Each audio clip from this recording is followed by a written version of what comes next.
গরিব ঘরের রাজপুত্রের ধারাবাহিকে চলছে টান টান উত্তেজনা। যতই দিন যাচ্ছে নাটকটি সবার প্রিয় হয়ে উঠছে। তবে এবার মহা ধামাকা পর্ব হতে যাচ্ছে। এবার অনেকের মুখোমুখি দাঁড়ালো মেঘলা। এমনই একটু দৃশ্য দেখতে পাবে গরিব ঘরের রাজপুত্র ধারাবাহিকের দর্শকরা। চলুন তাহলে আগামী পর্বে কি থাকছে আমরা জেনে নেই। গরিব ঘরের রাজপুত্র ধারাবাহিকটিতে মেঘলা সিদ্ধান্ত নিয়েছে অনেককে কিছু জানাবে না, মা হতে যাচ্ছে, ওকে আমি লালন পালন করে বড় করে তুলবো। কোনো সিদ্ধান্ত নেয় মেঘলা।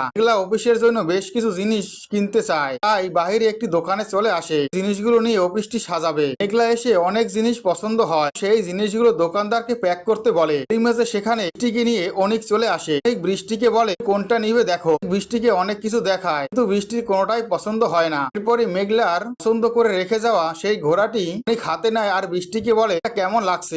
বৃষ্টি বলে এটা আমার খুব পছন্দ হয়েছে। দোকানদারকে বলে এটা দেন। দোকানদার তাকে দিতে চায় না, এটা তো বিক্রি হয়ে গেছে। দোকানদার অনেককে বলে কিছুক্ষণ আগে বিক্রি হয়ে গেছে, এটা প্যাক করছে। কথা শুনে অনেক বলে টাকা লাগে আমি আপনাকে দেবো, স্ত্রী পছন্দ করেছে, আমি এটা নিতে চাই। কিন্তু কোনোভাবেই দোকানদার তাকে এটা দিতে চায় না। তখনই অনেক বলে ওঠে কে নিয়েছে। তখনই দেখা যায় মেঘলা সেখানে চলে আসে। মেঘলা এসে বলে আমি নিয়েছি। এটা দেখে অনেক বুঝে যায় এই জিনিসটা নিতে পারবে না, সে জিনিসটা নষ্ট করে ফেলবে। হেঁটে যাওয়ার সময় হাত দিয়ে ইচ্ছে করে জিনিসটা ভেঙে ফেলে। এটা দেখে মেঘলা বুঝে যায় অনেক ইচ্ছে করে জিনিসটা ভেঙে ফেলেছে। তখনই মেঘলা অনেকের কাছে ছুটে যায়। অনেকে আঙ্গুল জাগিয়ে বলে তুমি ঠিক করনি অনেক সাহেব। আর অনেকে বলে আঙ্গুল জাগিয়ে আমার সামনাসামনি আর কখনো হবে না, যেখানেই যাই শুধু তোমাকেই দেখতে পাই, তুমি কেন আমার পিছু নিয়েছো। কথা শুনে মেঘলা বলে দোকানে কে আগে এসেছে না আপনি। কথা শুনে কোনো কথা বলে না উনি। গরিব ঘরের রাজপুত ধারাবাহিক আগামী পর এসবই আপনারা দেখতে পাবেন। যদি ভালো লাগলে অবশ্যই একটি লাইক করুন। গরিব ঘরের রাজপুত ধারাবাহিকের পরবর্তী আপডেট পাওয়ার জন্য আমার চ্যানেলটি সাবস্ক্রাইব করে